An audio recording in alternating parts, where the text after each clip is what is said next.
দিল্লি পুলিশের চিঠি নিয়ে শুধু মমতা বন্দ্যোপাধ্যায় সোশ্যাল মিডিয়ায় সরব হয়েছেন এমন নন, সরব হয়েছেন ডায়মন্ড হারবারের সাংসদ এবং তৃণমূলের সর্বভারতীয় সাধারণ সম্পাদক অভিষেক বন্দ্যোপাধ্যায়। এক্স পোস্টে তিনি লিখেছেন, সংবিধানের ৩৪৩ নম্বর অনুচ্ছেদ এবং ৮ম তফসিলের সরাসরি লঙ্ঘন করা হচ্ছে। বাংলাদেশি বলে কোনো ভাষা নেই।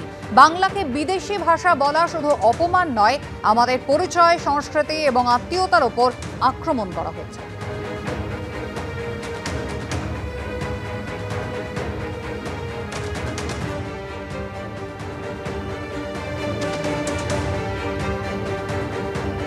বাংলা ভাষাকে বাংলাদেশি ভাষা বলছে। কে বলছে? বিজেপি বলছে। কে বলছে? বিজেপির পুলিশ বলছে। কে বলছে? অমিত শাহের পুলিশ বলছে। কে বলছে? নরেন্দ্র মোদীর পুলিশ বলছে। এটা শুধু প্রশাসনিক ভুল নয়, এটা বাংলার বিরুদ্ধে, বাঙালির বিরুদ্ধে পরিকল্পিত চক্রান্ত। দিল্লি পুলিশের চিঠির প্রতিবাদে যখন সুর চড়িয়েছে তৃণমূল, তখন তার পাল্টা জবাব দিয়েছে বিজেপিও। একদম ঠিক ভাষা বলেছে। আপনি বাংলাদেশের একটা বই নিয়ে এসে পড়ুন, আর পশ্চিমবঙ্গের একটা বই, যে কোনো টেক্সট বই নিয়ে এসে পড়ুন, দুটোর মধ্যে পড়লেই বুঝতে পারবেন কোনটা সুবোধ সরকার লিখেছে আর কোনটা বাংলাদেশের কোনো শফিকুল ইসলাম লিখেছে। ওই ভাষাটা পড়লেই বোঝা যায়। যেখানে যেখানে রোহিঙ্গারা, বাংলাদেশি মুসলমানরা ধরা পড়ছে, তাদের ভাষার সঙ্গে আমার ভাষার মিল নেই। তো পুলিশের ধারণা হয়েছে যে আমরা যে কথা বলছি পশ্চিমবাংলার লোক, তার সঙ্গে ওপার বাংলা থেকে আসার লোকেদের ভাষার মিল নেই, তাই তারা বাংলাদেশি ভাষা বলেছে। হিসেব মতো খাওয়া, জিমে নিয়ম করে শরীর চর্চা, কিন্তু তা করতে গিয়ে ওলট পালট হয়ে গেল সব হিসেব। জিমে আচমকা অসুস্থ হয়ে মৃত্যু হলো বাংলার ক্রিকেটার বোলপুরের জাম্বুনির বাসিন্দা প্রিয়জিৎ ঘোষের। কিন্তু মাত্র ২২ বছর বয়সেই কেন জীবনের ২২ গজ থেকে বিদায়? জিমের কর্ণধারের দাবি, কঠোর ডায়েটে শরীর ভেঙে গিয়েছিল প্রিয়জিতের, হচ্ছিল শ্বাসকষ্ট। যদিও ছেলের কোনো সমস্যা ছিল না বলে দাবি করেছেন বাবা মা। সিমকে বাড়ি থেকে বেরোলো, তারপরে খবর এলো ছেলে আমার ওইখানে অজ্ঞান হয়ে গেছে। ওইখানে সব শেষ। স্বপ্ন ছিল রঞ্জি খেলার, স্বপ্ন ছিল টিম ইন্ডিয়ার সদস্য হওয়ার, কিন্তু মাত্র ২২ বছর বয়সেই শেষ হয়ে গেল ২২ গজে খেলার স্বপ্ন। জিম করতে গিয়ে অসুস্থ হয়ে মৃত্যু হলো তরুণ ক্রিকেটারের। বোলপুরের জাম্বুনির বাসিন্দা প্রিয়জিৎ ঘোষের মৃত্যুতে তার পরিবার যেমন শোকাহত, তেমনই হতবাক ক্রীড়া মহল। আমার ভালো ছেলে বেরিয়েছে, কি হলো আমি কিছুই বুঝতে পারছি না। আমার জন্য যা হয়েছে এখনো মানে কোল যেন খালি না হয়।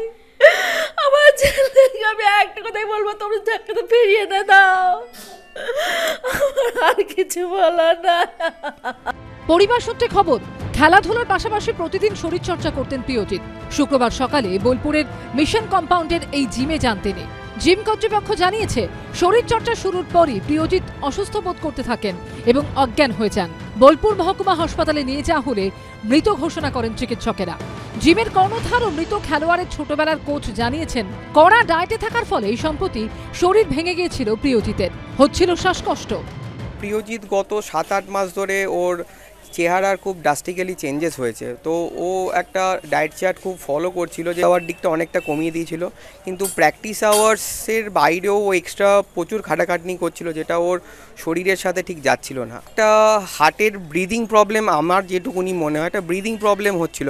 অসুস্থ ছিল না, 25 দিন আগে আমি ওর সমস্ত রিপোর্ট করিয়েছি, যে ও হয়তো ডায়েট কন্ট্রোল করতো, সেই জন্য হয়তো যে চেহারা ছিল তার থেকে হয়তো একটু খারাপ হয়েছিল। কি ওকে কী কারণে মৃত্যুটা হলো সেইটার সঠিক তথ্য যেন আমি পাই, তাহলে আমি জানতে পারবো যে ছেলের আমার এই কারণের জন্য মৃত্যু। 2018-19 সালে অনূর্ধ্ব 16 আন্তঃজেলা ক্রিকেট প্রতিযোগিতায় সর্বোচ্চ রান করে পুরস্কার পান সিএবি থেকে। এরপরে আন্তঃজেলা ক্রিকেটে বীরভূম জেলার অনূর্ধ্ব 19 এবং সিনিয়র দলেও সুযোগ পান প্রিয়জিৎ। যখন আমি কালকে জানতে পারি এরকম একটা ইনসিডেন্ট হয়েছে, একটা বাচ্চা ছেলে জিম করতে গিয়ে হঠাৎ হৃদরোগে আক্রান্ত হয়ে মারা গেছে, তো এটা খুবই দুঃখজনক। বাট আমি জানি না ওর কোনো এরকম কোনো কেস হিস্ট্রি ছিল কিনা। বাট আমার মনে হয় এখন এরকম ধরনের ইনসিডেন্ট আমি খুব প্রায় দেখি। হয়তো কেউ 22-23 বছরে হৃদরোগে আক্রান্ত হয়ে যাচ্ছেন, কেউ হয়তো আরেকটু বড় 34, 35, 40। আমার মনে হয় medical checkup is very very important. প্রাথমিকভাবে চিকিৎসকদের অনুমান হৃদরোগে আক্রান্ত হয়ে মৃত্যু হয়েছে ওই যুবকের, কিন্তু মাত্র 22 বছরের এক তরুণের হার্ট অ্যাটাক হলো কিভাবে? চিকিৎসকরা বলছেন নিয়ম না মেনে জিম করলে এটা হতে পারে। পরিবারের মধ্যে সেটা বাবার তরফে হোক বা মায়ের তরফে হোক কোনো ব্যাকগ্রাউন্ড কার্ডিয়াক হিস্ট্রি আছে কিনা এবং সাডেন কার্ডিয়াক ডেথ, যেটাকে আমরা মেডিকেলের পরিভাষায় এসসিডি বলি, এরকম সাডেন কার্ডিয়াক ডেথের কোনো হিস্ট্রি আছে কিনা, এইরকম পরিবার থেকে আসা যারা ইউথ তারা যদি কখনো জিমিংয়ের কথা ভাবেন তাহলে ডেফিনেটলি একটা প্রি পার্টিসিপেশন স্ক্রিনিং করাটা অত্যন্ত জরুরি আজকের দিনে। পুলিশ জানিয়েছে ময়নাতদন্তের রিপোর্ট পাওয়ার পরই মৃত্যুর প্রকৃত কারণ জানা যাবে। ভাস্কর মুখোপাধ্যায়, সন্দীপ সরকার ও সৌমিত্র রায়ের রিপোর্ট, এবিপি আনন্দ।